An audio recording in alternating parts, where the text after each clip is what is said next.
My mother had a wonderful steady job as manager of systems at Hewlett-Packard in Southern California when I was born. She had lived there for nearly 20 years when her role was downsized and she struggled to find work. One of my first memories is packing my clothes in my pink rolling backpack and taking the cross-country trip to St. Louis on a Greyhound bus. Now, the story I want to tell is how we returned to my mother's birthplace and all was good for our family. But the truth is, I remember my mom struggling to make ends meet with a low-income job, rent, bills, and 3 mouths to feed. I can still feel the hunger pains from the times my only dinner was sleep. I remember waking up in the middle of one night to my mother's screams when a bullet went through my 11-year-old brother's window and landed in a wall a few inches above his bed.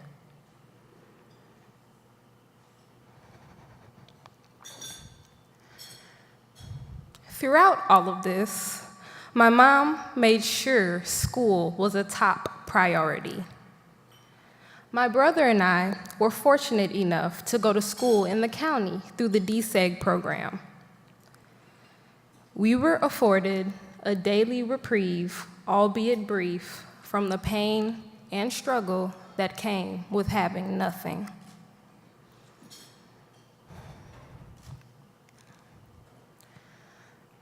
Let me give you a brief insight into my daily life. Currently, I live in South City, where I am the first bus stop. I say hello to Marvin, my bus driver, at 6:15 every morning. First hour doesn't begin until 8:16. After school, I am involved in activities like track, equity team, and a mentoring group I co-founded, Women Empowering Women. The activity bus comes at 5:30, and I do not get home until 7:30 every night. That has been how I have experienced education since kindergarten. Now, who in here is good at math? This means I have spent 433 days on the bus. Well, over a year of my life has been lived in between the city and the county, in between different systems of education, and in between cultures. My class at Eureka High School is less than 3% Black. But the thing is, I did not necessarily fit in with my fellow Black peers. I have experienced numerous conversations from my Black peers who expressed I acted too white to associate with them, or because I got good grades, I thought that I was better than them.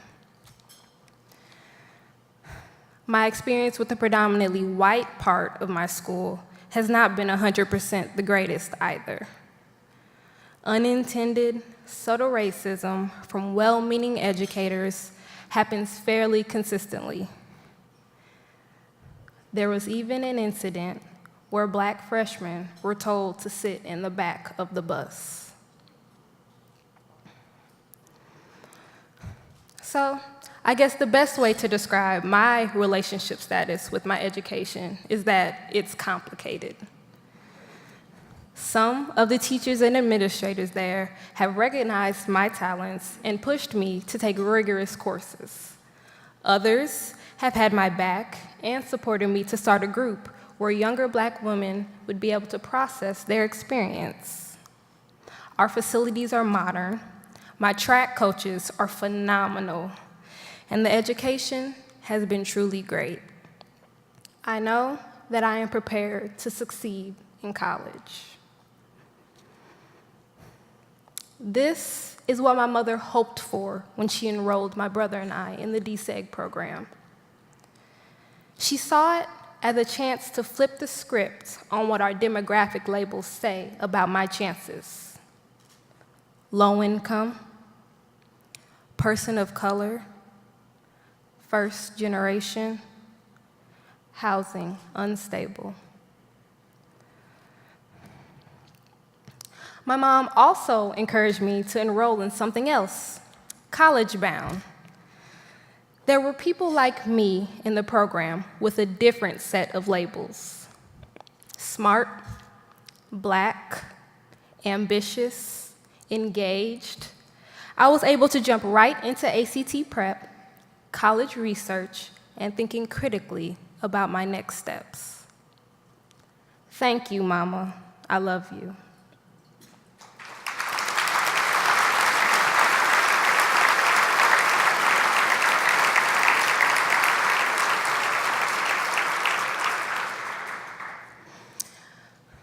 By the end of my junior year, I was encouraged by College Bound to apply to an extremely selective scholarship and cohort leadership program called QuestBridge. Its goal is to connect students from economically disadvantaged households who show academic promise to top universities. It offers a full-ride scholarship, connections to leadership and career opportunities for life, and a built-in network with other students just like me. And it has a 5% acceptance rate. Zach sat by my side as I completed the QuestBridge application, which included a personal statement, 2 750-word essays, and 5 additional 80-word questions. It was exhausting, and I was nervous. When I hit enter to send my application, my hand was shaking.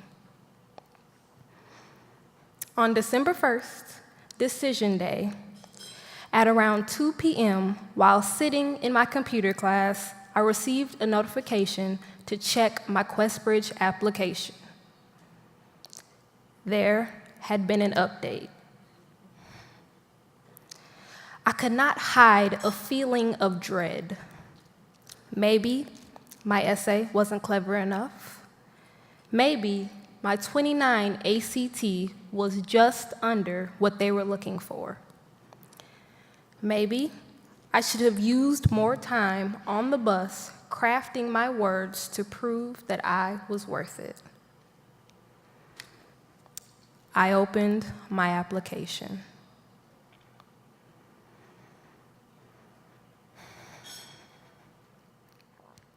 I am proud to say that I will be College Bound's first ever QuestBridge Scholar.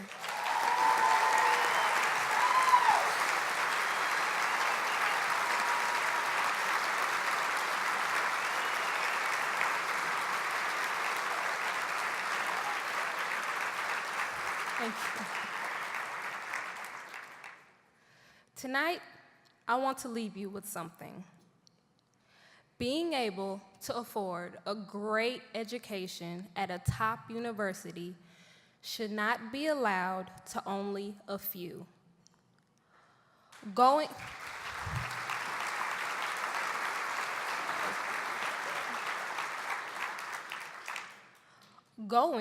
to a good high school should not require a 4-hour commute.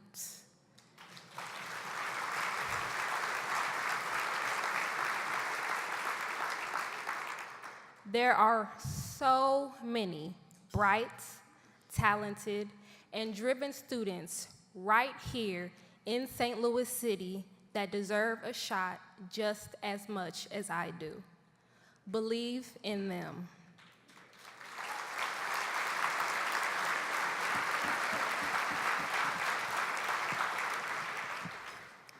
My name is Tia Wilson. This fall, I plan to major in finance and minor in Africana Studies at the University of Notre Dame. Thank you.